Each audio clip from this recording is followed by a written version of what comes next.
विजेता और आप सब देख रहे हैं फ्रंट लाइन 24। अभी इस वक्त हम उपस्थित हैं समाहरणालय के सामने मधुबनी में। यहाँ पे कुछ जो मौलाना है वो आए हुए हैं। इनका क्या मांग है, क्यों ये धरना प्रदर्शन कर रहे हैं, हम इन्हीं से बात करते हैं। क्या कारण है कि आप लोग यहाँ पे जो है धरना प्रदर्शन किए हुए हैं? देखिए, आज का धरना और मुजाहरा जो है, हम लोगों के बहुत सारे मसाइल हैं जो सालों से पड़े हुए हैं और हमारे मोहतरम वज़ीर आला जहाँ भी जलसा करते हैं वहाँ कहते हैं कि हमने मदारिस के साथ मुसावी तनख्वाह दिया है।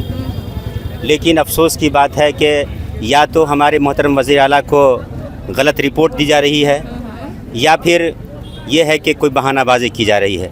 लेकिन हम सबको यकीन है कि अगर हमारी मांगें जो आज का मुजाहरा है उसमें ख़ास तौर पर 5-7 मसले हैं जो मांगें हमारी हैं। वो है, नंबर 1 पर यह है कि जो हमारे 1128 के अंदर पुराने हफ़ाज हैं उनकी सैलरी मुलाजिम के बराबर के क्या कहते हैं मुलाजिम चपरासी के बराबर है।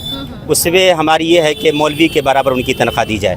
दूसरी मांग ये है कि 1128 में जो हमारे साइंस टीचर है उनकी तनख्वाह ओनली 6,000 रुपये है, उनकी तनख्वाह बढ़ाई जाए। और टीचर के लिए एक बहुत बड़ा सरमाया होता है, रिटायर होने के बाद बहुत बड़ा सहारा होता है, वो हम लोगों को हासिल नहीं है। और जो टीचर का हक़ है, वाजिबी हक़ है इंक्रीमेंट, वो भी 2013 में हम लोगों से छीन लिया गया। तो 2013 के बाद अभी तक जो है, चाहे 1128 का मसला हो, चाहे 205 का मसला हो, चाहे 609 का मसला हो, किसी भी टीचर को इंक्रीमेंट नहीं दिया जा रहा है। हमारी सबसे बड़ी मांग यही है कि 1637 को ग्रांट में शामिल किया जाए और इंक्रीमेंट और ईपीएफ को बहाल किया जाए, मेडिकल को बहाल किया जाए। ये सबसे बड़ी हमारी मांग है। और ये आज पूरे बिहार के हर अज़ला के अंदर इस तरह का एहतजाज हो रहा है। हम मोहतरम वज़ीर आला से मांग करते हैं अपने असातिज़ा के ज़रिए से, आपके चैनल के माध्यम से, कि हमारी मांगों को सुना जाए। और आपने ही किया है और इंशाअल्लाह आपसे उम्मीद रखते हैं कि आप हमारी मांग को पूरी करेंगे इंशाअल्लाह। आप अपना परिचय दे दीजिए। मोहम्मद अरशद नदवी, तर्जमान MDO टीम। मैं मोहम्मद इमरान यहीं का रहने वाला हूँ, मधुबनी।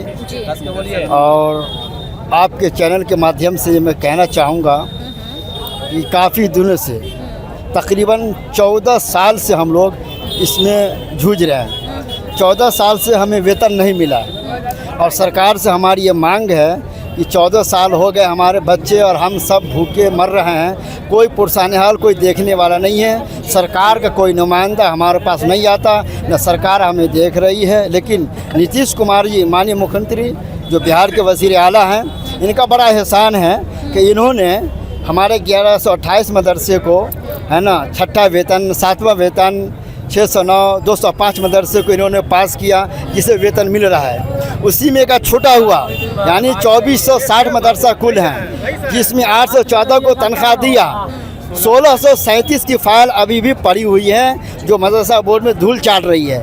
मैं आपके चैनल के माध्यम से कहना चाहूँगा, ये 14 साल से जो फ़ाइल हमारी पड़ी है, सरकार जल्द से जल्द जो है इन 1400 मदरसे का, यानी 10,000 तक में असातिज़ा है, ये हमारे बड़े एहसानमंद है वज़ीर आला बिहार के। मुझे उम्मीद है कि वज़ीर आला इस इलेक्शन से पहले इसका तनख्वाह जारी कर दे, हमारी मांग को पूरी कर दे। कल भी वज़ीर आला के साथ हम थे, कल भी वज़ीर आला को हमने वोट दिया है। तकरीबन यहाँ का बिहार का मुसलमान 20 साल से आपको वज़ीर आला बनाते हुए आ रहा है और आपका साथ कल भी दिया है। और हम ये तमाम असातिज़ा आज भी साथ देने को तैयार हैं। और इस बार भी हम बिहार के वज़ीर आला नीतीश कुमार को ही बनाएंगे। पूरी तवक्को, पूरी उम्मीद के साथ हम कह रहे हैं, हमारा वज़ीर आला बिहार का नीतीश कुमार होगा। हमारी मांगे पूरी करो, हमारी मांगे पूरी करो।